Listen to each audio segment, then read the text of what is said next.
अब यहाँ पे हम लोग इस आरओ प्यूरीफायर का कनेक्शन समझेंगे। ठीक है, पानी के फिल्टर के बारे में पहली वीडियो में हम लोग समझ गए हैं। अब यहाँ पे एक बार कनेक्शन समझ लेते हैं। कनेक्शन को ध्यान से देखिएगा और कनेक्शन को ध्यान से समझिएगा। देखिए, सबसे पहले हमारा मेन सप्लाई होना चाहिए, मेन बोर्ड होना चाहिए।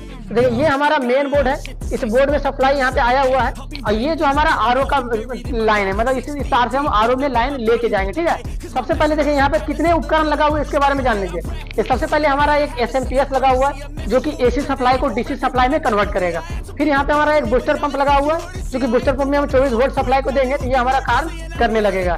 फिर यहाँ पे एक हमारा एसबी लगा हुआ है, सोलेनॉइड बल्ब, इसमें भी 24 वोल्ट की डीसी सप्लाई देंगे तो सोलेनॉइड बल्ब हमारा काम करने लगेगा। ठीक है, फिर नीचे आए यहाँ पे एक छोटा सा चौक लगा हुआ है। ठीक है, ये चौक हमारा यूवी लाइट के लिए लगा होता है। ठीक है, तो यूवी लाइट में हम लोग लाइन देते हैं, छोटे से चौक से देते हैं। तो छोटे से चौक के लिए यहाँ पे 2 बार निकला होता है, यूवी के दोनों साइड में यहाँ पे लगा देते हैं और हमें चौक में क्या करेंगे 220 वोल्ट एसी सप्लाई को यहाँ पे दे देंगे। नीचे हमारा सबसे लगा हुआ फ्लैट स्विच। फ्लैट स्विच का काम होता है कि जब पानी टंकी में भर जाएगा तो उसको बंद करना, यानी पूरे सिस्टम को बंद कर देना और जैसे टंकी खाली होगा तो पूरे सिस्टम में फिर से पानी को प्रभाव को छोड़ देना। ठीक है, पानी ये विद्युत सप्लाई को बंद चालू यहाँ से हो जाएगा।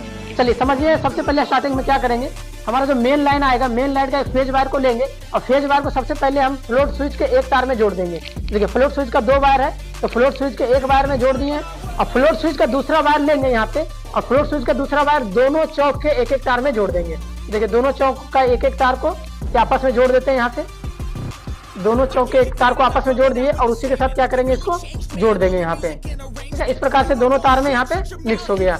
अब यहाँ पे समझिएगा, जब दोनों तार में यहाँ से फेज सप्लाई चला गया है तो दोनों को न्यूट्रल भी चाहिए, तो दोनों को न्यूट्रल क्या करेंगे, डायरेक्ट जोड़ देंगे। देखिए, सप्लाई को क्या करेंगे, डायरेक्ट इसमें जोड़ देंगे। तो अब यहाँ पे हमारा दोनों चौक के पास में न्यूट्रल और फेज डायरेक्ट पहुंच चुका है। देखिए, दोनों के पास में न्यूट्रल और फेज पहुंच चुका है। यहाँ पे इस चौक में भी न्यूट्रल और फेज चला गया, इस वाले चौक में भी न्यूट्रल फेज की सप्लाई पहुंच गई है। ठीक है, अब यहाँ से आउट निकाल देंगे। जो हमारा बड़ा वाला एसएमपीएस है, इस एसएमपीएस से 24 वोल्ट डीसी सप्लाई निकलेगा और 24 वोल्ट डीसी चलने वाला हमारा 2 उपकरण है, एक हमारा बूस्टर पंप है, एक हमारा सोलेनॉइड बल्ब है। अब दोनों को क्या करेंगे, आपस में मिक्स कर देंगे, यानी कि जोड़ देंगे।